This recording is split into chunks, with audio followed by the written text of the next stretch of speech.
Welcome to Journeys with Jason George, episode 33, Birds, all kinds of birds. Oftentimes when people talk to me, they ask me about being a birder, and I'm a wildlife photographer. But it doesn't mean that I don't like birds, it just means that they're not really my focus. I think birds are beautiful and I often do shoot them, and by shoot them I mean photograph them with my camera or videotape them, but I'm not a birder. I don't know all the different types of species of warblers or seagulls. Most of us just call seagulls seagulls, but there's probably like 30 plus different types of seagulls. And I don't know how to tell the difference in them, and that to me is what a birder is. But the bird that we're looking at here is the piping plover. And this bird is home, or calls the nesting period home in Wasaga Beach and some other places. There was actually one spotted in 2022 in Toronto on Center Island. These birds are endangered, and when they take nest, the provincial park will actually protect them, and they'll put an enclosure around them. Let's learn a little bit more about the piping plovers in Wasaga Beach. What do you know about like the two parents? So Peppa is she was hatched in Sauble Beach in 2012, spent a few years in the States, and then she's been at Wasaga pretty much consistently. Her original mate was Salt, so Salt and Peppa, and then she mated with Doc, so Doc and Peppa, and then Fudge, the other one, I guess they don't have him on here. Fudge is named after a longtime park staff, and he's pretty old too. But luckily, living in Wasaga Beach, I don't actually have to go that far to find wildlife. Sometimes I can actually be inside my house and hear wildlife. Like the geese. They like to stand on the roofs of my house and my neighbors and just honk at people. Luckily, this one wasn't too noisy today. But, man, have you ever seen a goose on a house? I have seen quite a few. If I go for a walk on the back trail, sometimes I'll find a roosting turkey vulture. Not everybody likes turkey vultures because their heads have no feathers, but it's these turkey vultures that actually do a lot for the environment, dealing with waste and discarded animals. Speaking of discarded animals, here's an owl pellet. You ever seen one in the wild or found your own? Well, the reason the goose was actually probably pretty loud and noisy on my house is it was nesting season. And every spring, there's a couple geese that stand on the house and they start honking, and there's normally one goose that has a pond on the left side and one that has one on the right side, and they sort of honk and fight and they grow their babies. I don't think the babies from this nest actually survived, unfortunately. There's a little bit of dry weather, and I think a coyote or a raccoon probably got to the eggs. It's the circle of life. But this family, though, this family of mallards, they managed to survive. Look at how many babies there are. They're so cute. Actually, all baby animals are pretty cute. That's why spring is the best time to actually go out and find animals, because you get to see them in baby form and you get to see the adults. Just make sure that you keep a safe distance from the babies, because mamas, they don't mess around. They will protect their babies, or they'll leave them, and then the babies will be stressed and unfortunately succumb to nature. So observe baby animals from a distance. Actually, you should really observe all animals from a distance. Sometimes when I go out, I don't actually go looking for birds. I go looking for other animals, and then I find cool birds. I'm not really sure what every bird is, which is again why I don't call myself a birder. But this bird, this bright yellow bird, this one's so cool. Flying around this cherry blossom tree. Let me know if you know what it is. Here's a bird that was flying around in a tree close by. This bird, this is maybe one of my favorite birds. This is a Cedar Waxwing. Let's listen to it sing.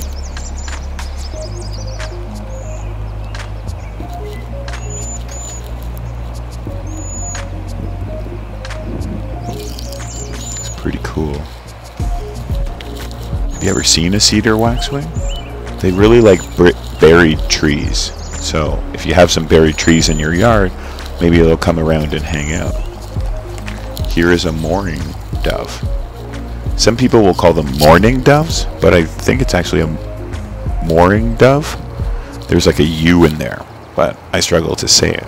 But wherever you see one, you'll actually often see two, because they always like to hang out together.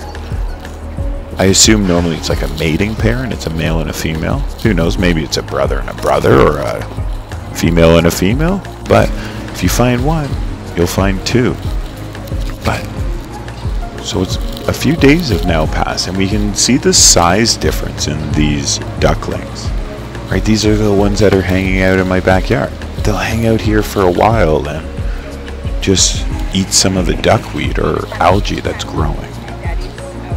It's pretty cool getting to watch them grow and watch the dads just hang out on the side. Well, I'm not sure if they're dads or both dads, but I know that they're both males because they have green heads. And here's one of the other nesting Canada geese. But this is the coolest bird that I maybe see in my backyard area. This is a red-headed woodpecker. Oftentimes when people talk about woodpeckers, they say they have a red head, and they're really just talking about the downy or the hairy. Did you know that there are many different types of woodpeckers? So this is the one that is truly called the red-headed woodpecker, and it's actually endangered.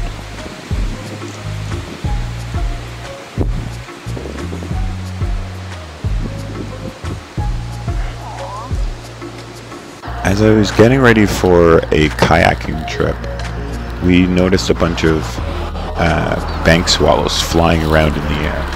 They were picking up probably insects and stuff for the feed the babies, and off they would go. While on the kayaking trip, we noticed a bald eagle. It was sitting on the nest when we first came, but the large group of us probably scared the bald eagle off. But here's a bald eagle's nest. Just look at the massive size. When people talk about shorebirds, they often talk about great blue herons, and that's the one that most people see. But probably my favorite one is this one, the green heron. It's much smaller than the blue one, but sometimes if you get lucky, you'll actually see it hanging out upside down as it's trying to catch fish. I unfortunately haven't been this lucky, but I just love the way that it walks through the water and preys on animals.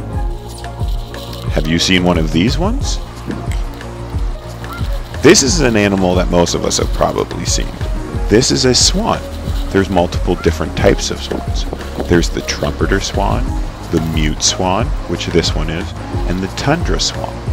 They're all slightly similar, but if you look closely at their beaks, you can tell. The mute swan, as we see here, it has a large orange patch on it, on the upper beak. The tundra swan has a small little mark by the eye, and the trumpeter swan will have a mark on the bottom sort of beak or lip. Yeah. Did you know that there were different swans in Canada? Well, here's a loon, and if you've watched my underwater loon videos, I get way closer and have way cooler experiences with loons than this one. But this one was a special experience because I was on my way to Riverwood Conservancy for a walk and talk with them and their community. And I stopped on Lake Ontario and I got to see not one but two loons. What a great start to the day. When it's flying away, it's like a flash of white on its butt.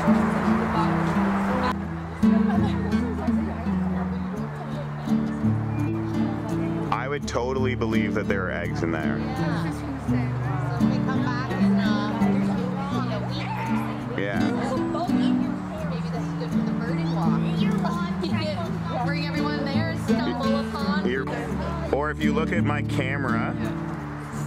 So there's a tree that looks like burnt cornflakes right in front of Jason. And there is a hole where a tree branch used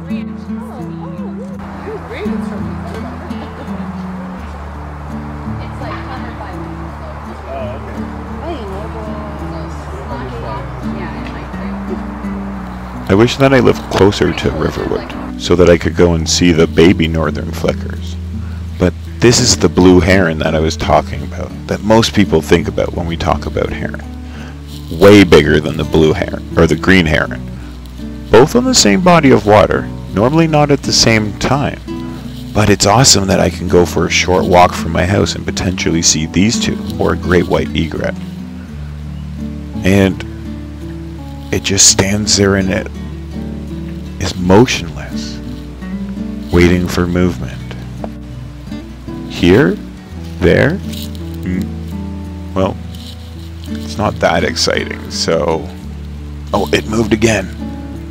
Well, it's not really showing me its best side, but with it being baby season, and having seen the plovers at the beginning of this video, quite a bit of time has passed, so I head back to the beach.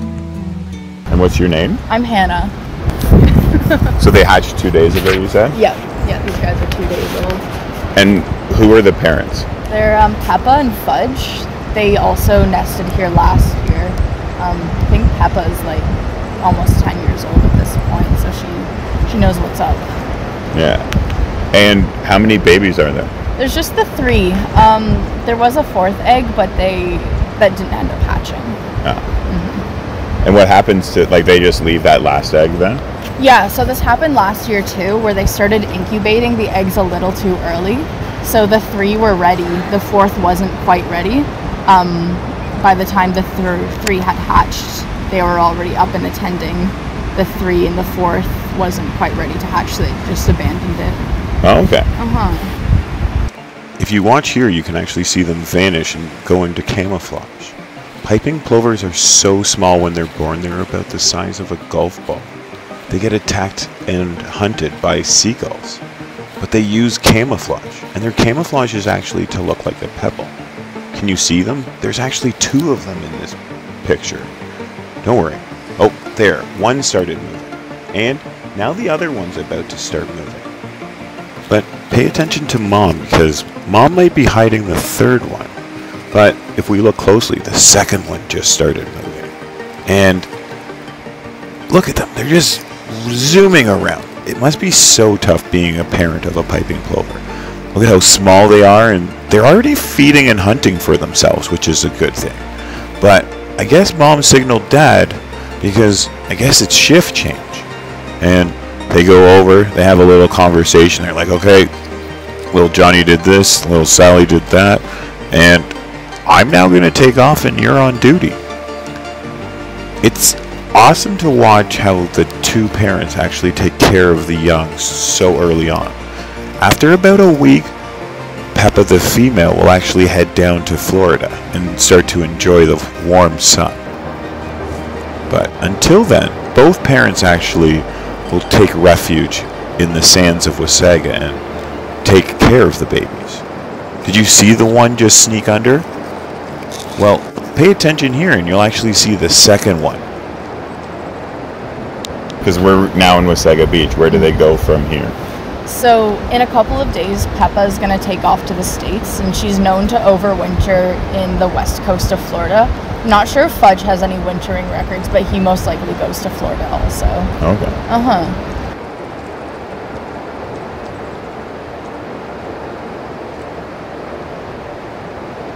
And how do you know the difference? Like, if I was just looking at them, they all kind of look the same. How can you tell the difference? So they all have unique bands on them. So they all have a metal U.S. Geological Survey band, USGS, and then they have unique colored bands. So Peppa is, she has yellow, orange, and green bands, and Fudge has yellow or orange and blue bands. And sometimes they have like flags on them, is that correct? Yeah, Peppa has a flag. And what's the difference between like a flag and a band? Is there, or is it just... Yeah, the flag, as of now, I'm pretty sure represents a captive reared or recaught adults. Oh, okay. Cool. Yeah, at least in this area. Some places, we just have the orange flags on the Great Lakes, but I think on the Atlantic coast they do pink flags and blue flags as well. Ah. Yeah.